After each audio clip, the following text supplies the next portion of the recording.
Welcome प्यारे बच्चों, हम पढ़ रहे हैं कार्य पुस्तिका पर्यावरण कक्षा 4 की। और आज हमारा पाठ रहेगा दादी माँ की बगिया। तो चलिए शुरू करते हैं इस पाठ को।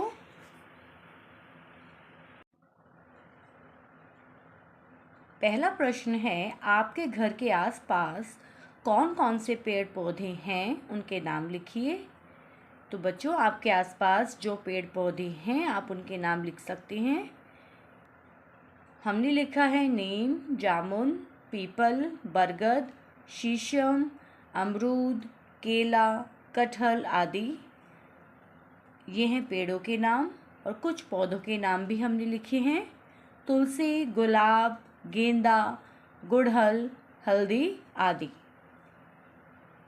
आप अन्य नाम भी लिख सकते हैं। इसी के साथ प्रश्न 2 पर चलेंगे। आपके घर के पास लगे पेड़ का नाम लिखकर नीचे दी गई तालिका को भरिए। तो बच्चों, आपके आसपास जो भी पेड़ हैं उनमें से किसी एक पेड़ का विवरण हमें यहाँ भरना है। हमने लिखा है, पेड़ का नाम है नीम।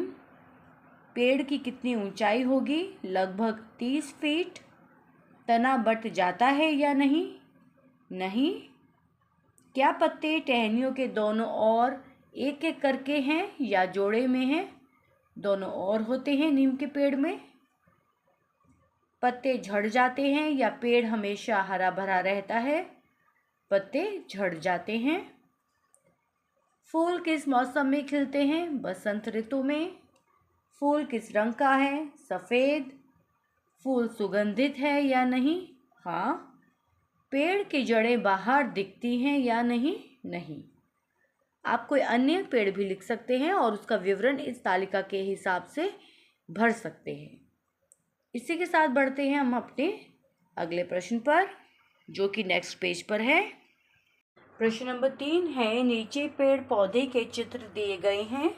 चित्रों को पहचानिए और उनके नाम तथा उपयोग लिखिए। यहाँ सबसे पहला चित्र है आम का।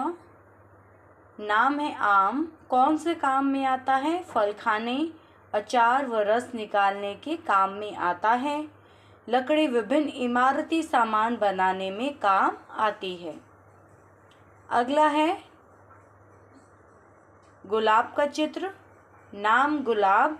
कौन से काम में आता है? फूल साज सज्जा के काम में आता है। इत्र व औषधि में प्रयोग किया जाता है। नेक्स्ट इमेज है केले की। नाम है केला। कौन से काम में आता है? केला खाने के काम में आता है। इसके पत्ते से पूजा भी की जाती है। अगला है प्रश्न नंबर 4। निम्नलिखित में से किस विकल्प में फूल और पत्ते एक ही पौधे के हैं? निशान लगाइए। चारों विकल्प में से सही विकल्प है ब, तुलसी। प्रश्न नंबर 5 है, आसपास के पेड़ पौधे की देखभाल के लिए आप क्या करते हैं? आंसर है, वहाँ सफाई रखती हूँ, जानवरों से बचाने के लिए झाड़ियाँ लगाती हूँ, समय समय पर पानी एवं खाद डालती हूँ, कोई इन्हें काटे नहीं इसका ख्याल रखती हूँ।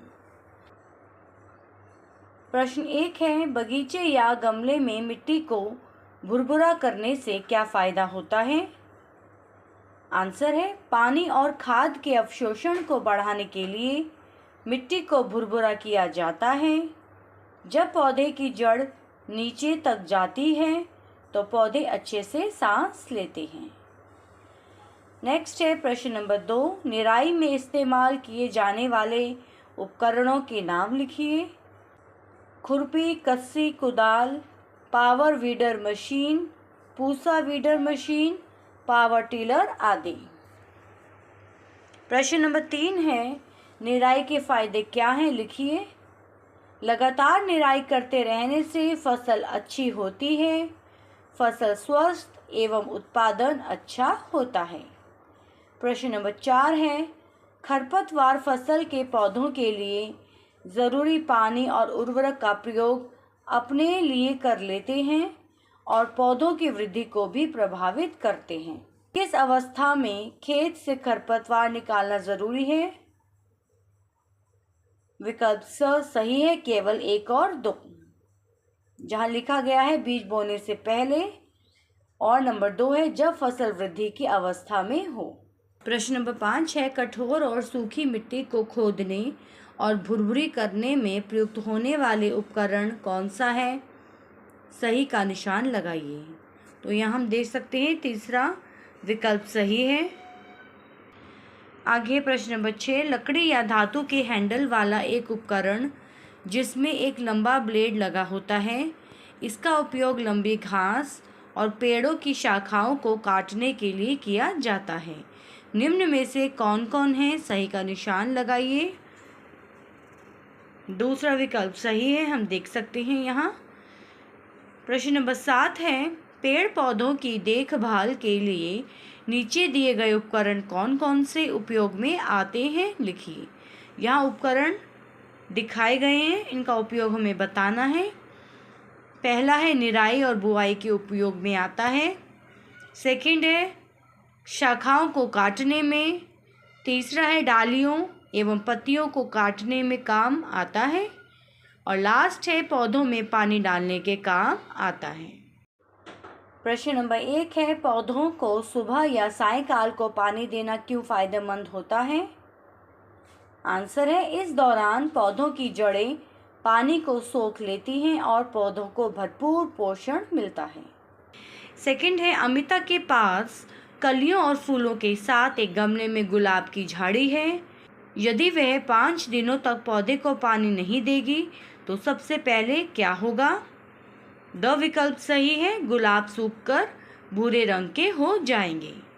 अगला है प्रश्न नंबर 3 रमेश ये पता लगाना चाहता है कि पौधे की वृद्धि सूरज की रोशनी के संपर्क में आने से या छाया में रखने से ज़्यादा होती है। उसे निम्नलिखित में से किस पौधे की तुलना करनी चाहिए? हम अ और ब का कंपैरिजन कर सकते हैं क्योंकि दोनों में अलग अलग फूलों को दर्शाया गया है, और स और द में क्योंकि सेम है यहाँ पर, इसलिए हम इनको कंपैरिजन नहीं कर सकते। चलिए आगे बढ़ेंगे। प्रश्न नंबर 4 है बीज से पौधा बनने के लिए निम्नलिखित में से किसकी आवश्यकता होगी? इन चारों की आवश्यकता होगी पानी, सूर्य की प्रकाश, जमीन और हवा। नेक्स्ट है प्रश्न नंबर 5 नीचे दिए गए चित्र में पौधों के साथ 2 गमले हैं। दोनों गमलों को बराबर मात्रा में हवा, पानी और धूप मिलती है, लेकिन गमले 2 में पौधों की वृद्धि गमला 1 की तुलना में कम है। तो इसके पीछे का क्या कारण हो सकता है? लिखिए। तो हम देख सकते हैं पहले गमले में नीचे लिखा गया है मिट्टी और उर्वरक दोनों हैं, और दूसरे में केवल मिट्टी है। तो रीज़न साफ हमें दिखाई दे रहा है, इसमें उर्वरक की कमी है। इसका मुख्य कारण है कि दूसरे गमले में उर्वरक नहीं है, इसलिए इसका विकास कम हो रहा है। नेक्स्ट प्रश्न नंबर 1 खाद बनाने के बाद हीरा ने इसे अपने बगीचे में पौधों के पास की मिट्टी में मिला दिया। ऐसा उन्होंने क्यों किया होगा? सही विकल्प है ब पौधों को उपलब्ध पोषक तत्वों की मात्रा में वृद्धि करने के लिए। प्रश्न नंबर 2 है जैविक खाद कैसे बनाई जाती है? जैविक खाद बनाने के लिए गोबर तथा रॉक फॉस्फेट को प्रयोग में लाया जाता है। प्रश्न नंबर 3 है रासायनिक खाद कैसे बनाई जाती है? रासायनिक खाद में नाइट्रोजन, फास्फोरस, पोटेशियम, सल्फर और सूक्ष्म पोषक तत्व होते हैं। प्रश्न नंबर 4 है कंपोस्टिंग किसे कहते हैं? एक प्रकार की खाद है जो जैविक पदार्थों से प्राप्त होती है। इसमें बचा खाना, पत्ते एवं अन्य सामान को ढेर बनाकर रखा जाता है। प्रश्न नंबर 1 है पेड़ पौधे हमारे लिए किस तरह उपयोगी हैं? वातावरण को शुद्ध रखते हैं एवं वातावरण को संतुलित बनाए रखते हैं, मिट्टी का कटाव रोकते हैं। प्रश्न नंबर 2 है नीचे सारणी में दी गई चीज़ें बनाने में कौन से फूल का इस्तेमाल होता है? लिखिए। तो यह सारणी में कुछ चीज़ें बताई गई हैं, हमें इनमें प्रयोग होने वाले फूलों का नाम बताना है। पहला है रंगोली। इसमें प्रयोग होता है गेंदा, कमल, गुलाब आदि फूल। भोजन फूल गोभी, सूरजमुखी, ब्रोकली आदि। सजावट के लिए गुलाब एवं मौसमी फूल। माला चमेली, गेंदा, गुलाब आदि। परफ्यूम बेला, चंपा, गुलाब, रात रानी आदि। गुलाब जल गुलाब की पंखुड़ियों से बनता है गुलाब जल।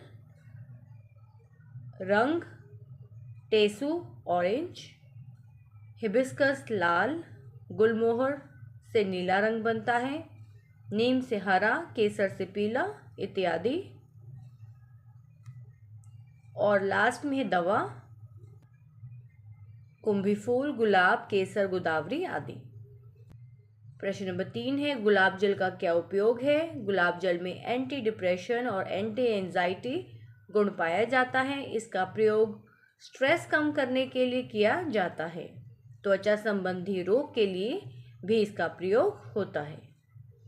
प्रश्न नंबर 4 है सार्वजनिक स्थान पर पेड़ पौधों को रोपने से क्या फायदे हैं, लिखिए।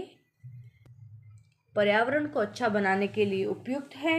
यह सार्वजनिक स्थानों को शुद्ध वायु प्रदान करते हैं एवं जलवायु नियंत्रण में मदद करते हैं। प्रश्न नंबर 5 है आप अपने विद्यालय की बगिया को कैसे सुसज्जित कर सकते हैं, लिखिए। विभिन्न प्रकार के पेड़ पौधे लगाकर,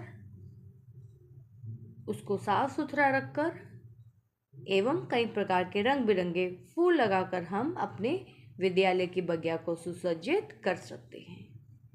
बच्चों, ये था हमारा लास्ट प्रश्न और इसी के साथ इस पाठ के प्रश्नोत्तर यहीं कंप्लीट हो जाते हैं, जिसका नाम था दादी माँ की बगिया। अगर आपको वीडियो पसंद आई हो तो प्लीज़ इसको लाइक और शेयर ज़रूर करें और चैनल को सब्सक्राइब करें।